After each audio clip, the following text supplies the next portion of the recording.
Di tengah dinamika geopolitik global yang semakin kompleks, dunia membutuhkan ruang dialog baru untuk menjaga stabilitas dan perdamaian. Inilah yang melatar belakangi lahirnya Board of PH, sebuah forum yang mempertemukan berbagai negara untuk membangun arsitektur perdamaian global.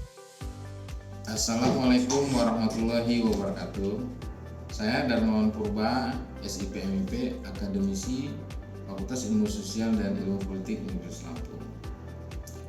Keikutsertaan Indonesia dalam Board of Peace menunjukkan bahwa Indonesia tidak lagi sekedar menjadi pengamat dalam percaturan global, tetapi menjadi bagian dari arsitektur perdamaian itu sendiri. Ini adalah bentuk transformasi peran dari non-supporter menjadi policy actor. Secara geopolitik ada beberapa dampak positif yang dapat kita lihat.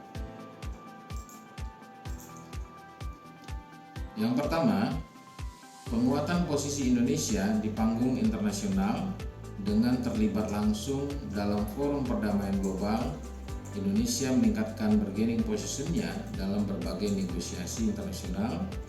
Indonesia hadir bukan hanya membawa suara tetapi juga membawa kontribusi yang nyata. Lalu yang kedua, ini merupakan wujud konkret politik luar negeri bebas aktif. Bebas berarti Indonesia tidak terikat pada blok kekuatan manapun. Aktif berarti Indonesia berpartisipasi langsung dalam menciptakan solusi atas persoalan global. Keikutsertaan ini tidak berarti mengikuti satu kekuatan tertentu, melainkan memanfaatkan ruang diplomasi untuk memperjuangkan kepentingan nasional dan nilai-nilai kemanusiaan. Lalu yang ketiga, dari sisi hubungan bilateral dan strategis, partisipasi ini membuka ruang komunikasi tingkat tinggi dengan berbagai negara besar.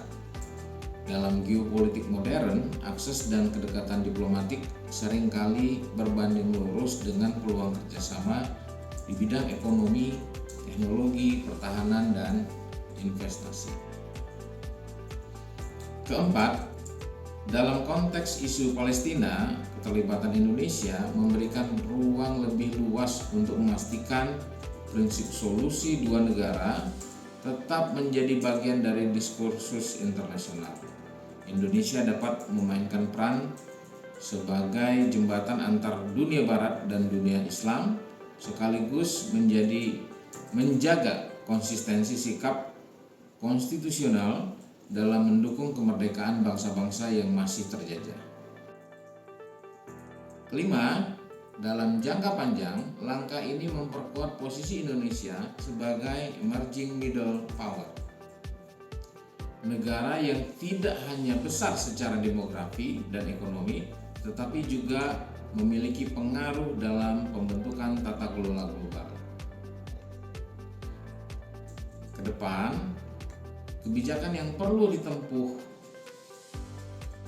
oleh pemerintah, khususnya Kementerian Luar Negeri, untuk menyusun peta jalan diplomasi perdamaian yang terintegrasi dengan kepentingan nasional, memperkuat kapasitas diplomasi substantif di forum multilateral, serta memastikan setiap keterlibatan Indonesia dalam Board of Peace dikonversi menjadi kerjasama konkret di bidang ekonomi, teknologi, dan keamanan.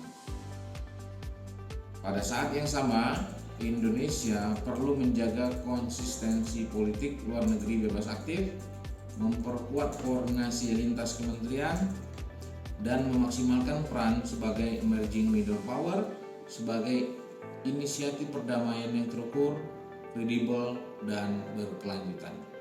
Sekian, terima kasih.